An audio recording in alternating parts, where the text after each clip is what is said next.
Evangelho, terça-feira da 17ª semana do Tempo Comum. O Senhor esteja convosco, Ele está no meio de nós. Proclamação do Evangelho de Jesus Cristo, segundo São Mateus. Glória a vós, Senhor. Naquele tempo, Jesus deixou as multidões e foi para casa. Seus discípulos aproximaram-se dele e disseram: Explica-nos a parábola do joio. Jesus respondeu: Aquele que semeia boa semente é o Filho do Homem. O campo é o mundo. A boa semente são os que pertencem ao reino. O joio são os que pertencem ao maligno. O inimigo que semeou o joio é o diabo. A colheita é o fim dos tempos. Os ceifadores são anjos. Como o joio é recolhido e queimado ao fogo, assim também acontecerá no final dos tempos. O Filho do Homem enviará os seus anjos e eles retirarão do seu reino todos os que fazem outros pecar e os que praticam o mal, e depois os lançarão na fornalha de fogo. Ali haverá choro e ranger de dentes. Então os justos brilharão como o sol no reino de seu Pai. Quem tem ouvidos, ouça. Palavra da salvação. Glória a vós, Senhor. Terça-feira da 17ª semana do Tempo Comum, hoje memória facultativa de São Pedro Crisólogo, doutor da Igreja. Em nome do Pai, do Filho e do Espírito Santo. Amém. Queridos irmãos e irmãs, a Santa Liturgia nos leva hoje ao 13º capítulo do Evangelho de São Mateus e nos dá a oportunidade de celebrarmos a memória de São Pedro Crisólogo, bispo de Ravenna e grande doutor da Igreja. A Liturgia das Horas hoje traz um texto muito bonito sobre a encarnação de nosso Senhor Jesus Cristo com um belíssimo louvor à Imaculada Virgem Maria. Eis aqui a celebração de um dos doutores da Igreja, que nos ensina o grande amor à Santa Mãe de Deus, a Santa Liturgia e a celebração da Santa Missa. São tesouros que se encontram constantemente em nossa vida.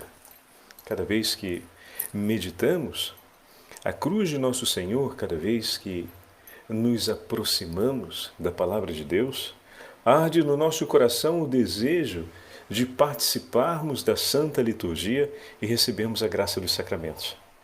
Quanto mais nos unimos à Virgem Maria, mais o nosso coração deseja Cristo e mais nós nos aproximamos da Santa Liturgia para receber os sacramentos.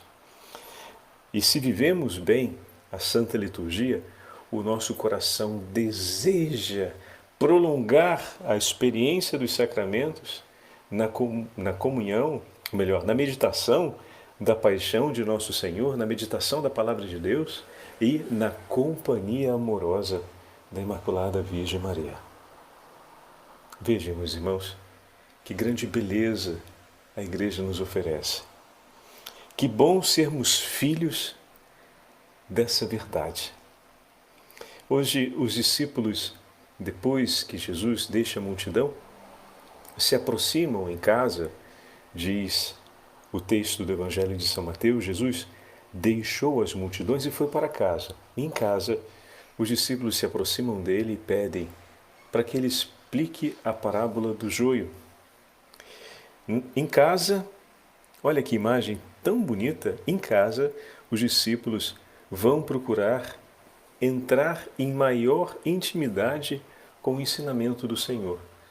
Estão vendo a casa como esse lugar do ensinamento, a casa como o lugar desse recolhimento depois da faina, depois do dia de trabalho, de missão. A casa, ela tem também esse lugar de continuidade da missão, pois os discípulos são formados pelo Senhor no conhecimento dos mistérios do reino, na intimidade da casa. Bendito seja Deus pelas nossas famílias que em casa vivem essa experiência. Olha que grande tesouro os antigos nos ensinaram e que caiu em desuso e que nós precisamos retomar. A casa, ela tem deixado de ser esse espaço de intimidade com Deus. Todos saem apressadamente de casa para os seus afazeres e depois voltam para casa para tomar a refeição, cumprir os hábitos de higiene e de cuidado pessoal e depois de se fecharem nas suas individualidades. Muitas vezes nem mesmo a hora da refeição é um lugar é um momento de estarmos juntos. É um com o celular, é um na frente da televisão, é um sentado na sala, é outro comendo na cozinha. E depois que termina a refeição, cada um pega o seu celular ou melhor dizendo, para a gente não criminalizar a imagem do celular, cada um se recolhe no seu espaço privado. E um vai se ocupar com notícias, o outro vai talvez dar continuidade a alguma conversa, o outro vai buscar entretenimento, cada um se ocupa no seu espaço privado com algo do seu interesse, mas não se ocupam juntos.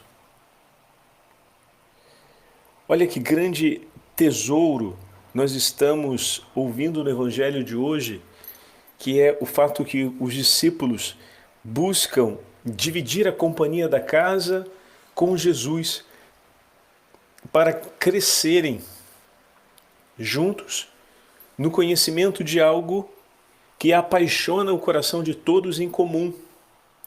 Porque poderia se fazer o seguinte protesto, mas Padre Fábio, aquela ali era a máxima ocupação que um poderia ter naquele tempo. Talvez se tivesse celular naquela época, eles talvez se comportassem, talvez se tivesse uma riqueza de possibilidades, eles tivessem se comportado de um jeito mais parecido como nos comportamos hoje. Bom, isso seria uma discussão mais longa para se ter, mas concretamente não acredito exatamente nisso, porque ali, para além do elemento da ocupação, do interesse, né, existe esse fator de todos olharem numa mesma direção e todos estarem dispostos a fazer do tempo que lhes compete um tempo na companhia do outro. E isso faz toda a diferença. É exatamente essa experiência que hoje está diminuindo no seio das nossas famílias. Nos ocupamos sempre, porque sempre estamos ocupados, não tem um momento em que existe uma desocupação, mas estamos sempre ocupados com algo que nos interessa, que nem sempre supõe, nem sempre busca, nem sempre acontece na companhia da outra pessoa com quem eu convivo. Acontece, mas não inclui a companhia, não necessariamente inclui a companhia do outro, a presença do outro e o interesse por ter comigo o outro com quem eu convivo, sabe? E naquele momento do Evangelho isso se dá com muita força, porque o tema leva tanto os discípulos como o Senhor a estarem juntos.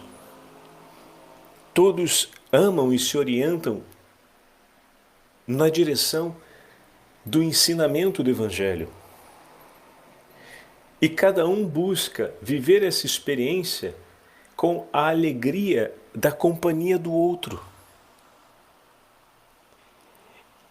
Eis aqui algo que a gente precisa retomar dentro da nossa experiência familiar. Esses dois pontos.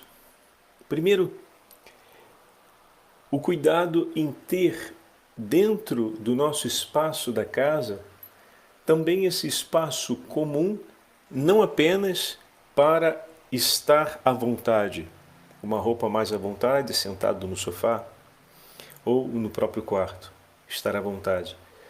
Não só um ambiente onde eu posso me recolher para cumprir a minha higiene, tomar um bom banho, ir ao banheiro, mudar de roupa, ter as minhas necessidades cumpridas, em uma maneira confortável e íntima.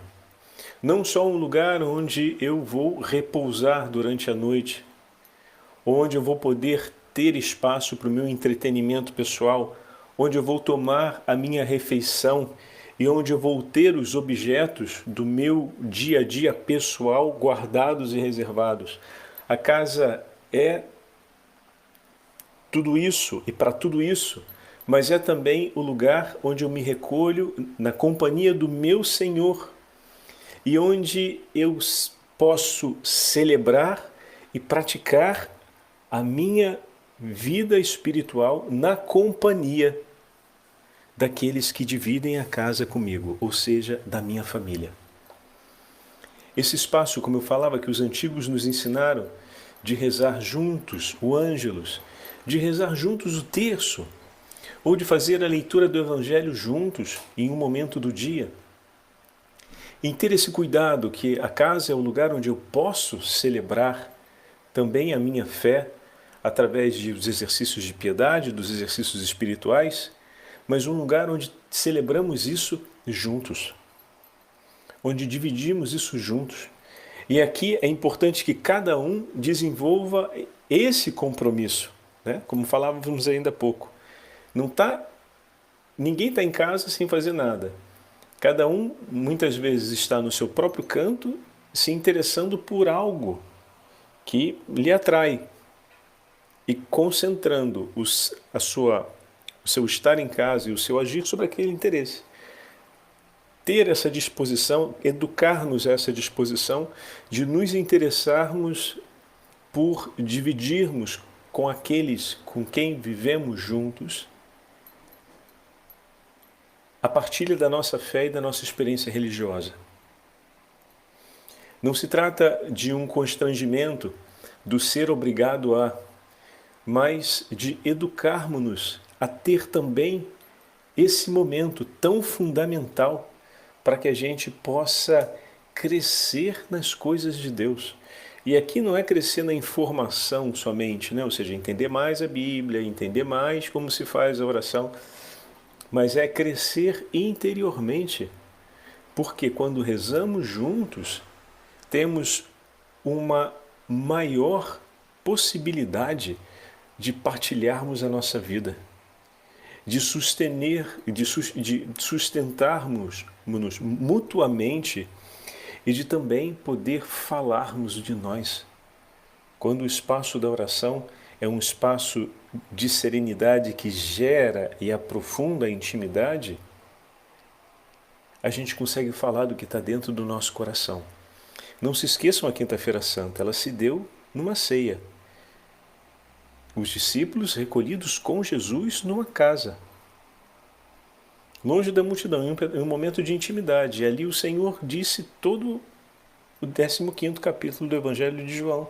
Jesus abriu o coração, começa lá no 13º, como a gente sabe, vai até o 19º, mas particularmente, até o 16º, particularmente o 13º, 14º e 15º, onde Jesus abre o seu coração de uma forma única e intimíssima, se deu em casa durante uma refeição, onde falavam sobre as coisas de Deus. A razão daquela refeição era a antecipação da Páscoa.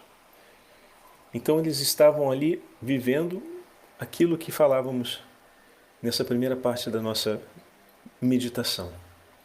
Vejam que grande tesouro, meus irmãos, o Senhor nos ensina hoje através desse testemunho do recolhimento com os seus discípulos. Em vários outros momentos da Sagrada Escritura isso vai se dar e a gente vai poder perceber essa experiência para começarmos a amadurecer esses dois propósitos, né? O primeiro de recuperar essa identidade da nossa casa, do nosso estar em casa, né?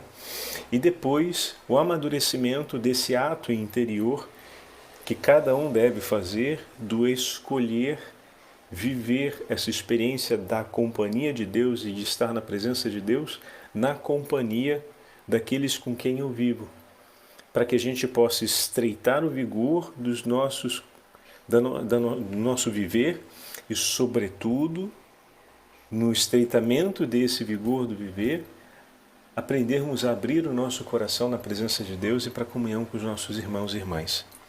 Que pela intercessão de São Pedro Crisólogo e da Imaculada Virgem Maria, o Senhor nos conceda essa graça para a honra e glória do seu santo nome. O Senhor esteja convosco, Ele está no meio de nós. Abençoe-vos o Deus Todo-Poderoso, Pai, Filho e Espírito Santo. Amém.